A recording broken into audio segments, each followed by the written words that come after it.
Kemuliaan bagi Allah di tempat yang maha tinggi.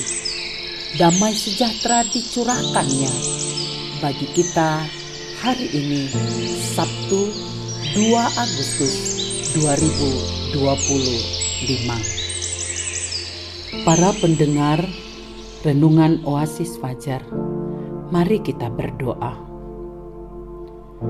Tuhan Yesus, Sang Pembela umat, kami datang kepadamu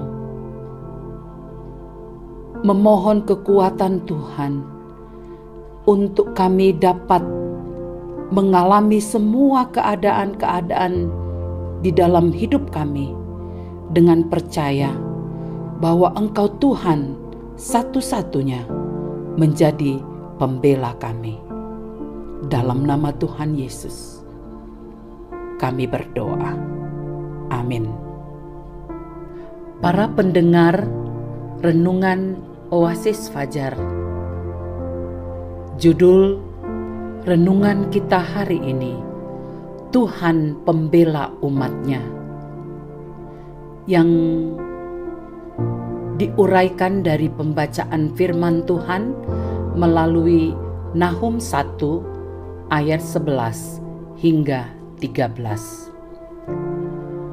Bukankah daripadamu muncul orang yang merancang kejahatan terhadap Tuhan, orang yang memberi nasihat dursila? Beginilah firman Tuhan, sekalipun mereka utuh dan begitu banyak jumlahnya, tetapi mereka akan hilang, terbabat dan mati binasa. Sekalipun aku telah merendahkan engkau, tetapi aku tidak akan merendahkan engkau lagi. Sekarang aku akan mematahkan gandarnya yang memberati engkau, dan akan memutuskan belenggu-belenggu yang mengikat engkau. Saudara-saudara, ayat penekanan yang menjadi perenungan kita hari ini, ayat ke-13. Sekarang aku akan mematahkan gandarnya yang memberati engkau, dan akan memutuskan belenggu-belenggu yang mengikat engkau. Tuhan Pembela umatnya.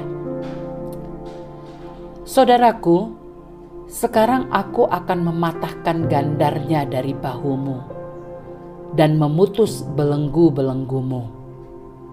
Dalam perjalanan kehidupan, kita tidak akan pernah tahu dan menyangka akan apa yang terjadi menimpa dan bagaimana respons kita untuk menyikapi akan hal tersebut. Hari ini kita merenungkan satu kebenaran yang sangat meneguhkan. Tuhan adalah pembela umatnya di tengah tekanan, penindasan, dan penderitaan. Dalam teks kita Nahum 1 ayat 13 berbicara dengan penuh kuasa dan pengharapan. Sekarang aku akan mematahkan kuknya yang ada padamu dan memutuskan tali pengikatmu. Ayat ini merupakan janji dari Tuhan yang ditujukan kepada umatnya yang tertindas, bahwa Ia akan turun tangan untuk membela dan melepaskan mereka.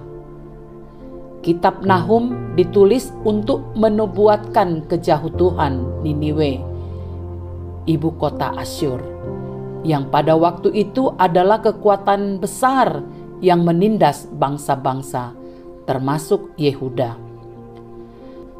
Nahum berbicara kepada bangsa yang sedang menderita di bawah kekuasaan yang kejam, dan di tengah situasi itu, Tuhan menyatakan bahwa Ia tidak tinggal diam.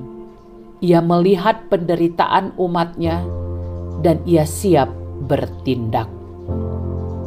Saudaraku, setiap saat kita mengalami ketakutan dengan melihat hal-hal yang terjadi di beberapa negara seperti peperangan, sengketa tanah perbatasan, pergolakan politik, dan lain sebagainya.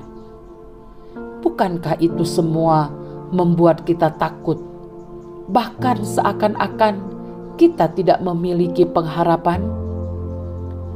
Melalui refleksi firman ini, kita diingatkan bahwa Tuhan adalah pembela umat-Nya yang siap untuk menolong dan meluputkan kita dari bahaya.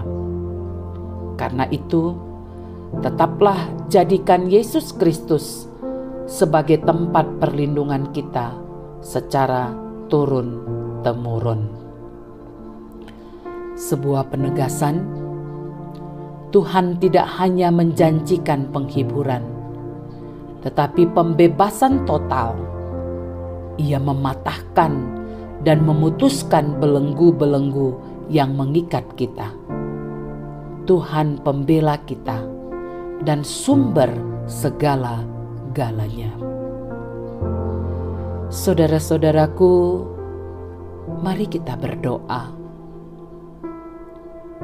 Tuhan Yesus, kami menyadari bahwa kami lemah, tidak memiliki kekuatan menghadapi musuh-musuh kami. Tapi kami memiliki keyakinan dan harapan bahwa di dalam Engkau kami akan diluputkan dari bahaya. Di dalam nama Tuhan Yesus Kristus, Sang Gembala Agung, kami berdoa. Haleluya. Amin. Para pendengar renungan Oasis Fajar, demikianlah renungan kita hari ini. Tuhan menjadi pembela kita. Amin.